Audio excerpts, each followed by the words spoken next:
गोकुळ दूध संघातील कथित भ्रष्टाचारावरून आता जिल्ह्याचे राजकारण तापण्याची चिन्ह दिसत आहेत। चंदगडचे आमदार शिवाजी पाटील यांनी आज गडिंग्लजमध्ये पत्रकार परिषद घेत गोकुळमधील सर्व भ्रष्टाचार पुराव्यानिशी जगासमोर आणणार असल्याचा इशारा दिलाय।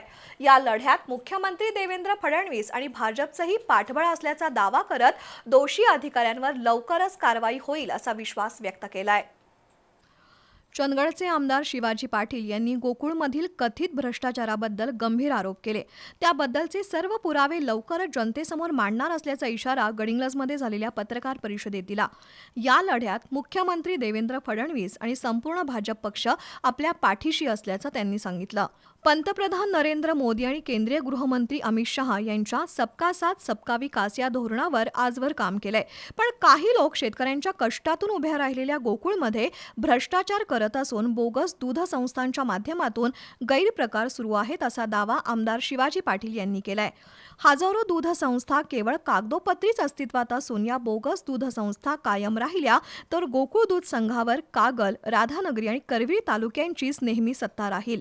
अधिकाऱ्यांना हाताशी धरून आणि बनावट कागदपत्रांच्या आधारे या संस्था उभारण्यात आल्याचा आरोपही त्यांनी केला।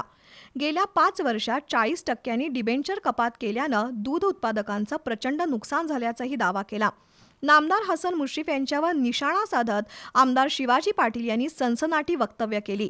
महायुतीचे खायचे आणि महाविकास आघाडीचे गोडवे गायचे अशी त्यांची सध्याची भूमिका असल्याचा आरोप आमदार पाटील यांनी केला। तसंच गोकुळमधील भ्रष्टाचाराचा पैसा भाजपा विरोधातच वापरला जात असल्याचंही ते म्हणाले। आपण थेट आमदार झालेलो नाही तर एक विधानसभा पराभव स्वीकारून आणि 10-12 वर्ष लोकांसाठी काम केल्यानंतर आमदार झालोय असं त्यांनी नमूद केलं। विशेष म्हणजे कोणताही साखर कारखाना, पतसंस्था, दूध संस्था, शिक्षण संस्था किंवा बँका नसताना आपण राजकीय प्रवास केल्याचं त्यांनी सांगितलं।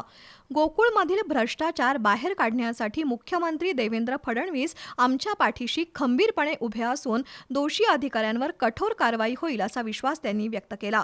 लवकरच कोल्हापूर किंवा मुंबईमध्ये पत्रकार परिषद घेऊन भ्रष्टाचाराचे सर्व पुरावे सादर करणार असल्याचं त्यांनी जाहीर केलं।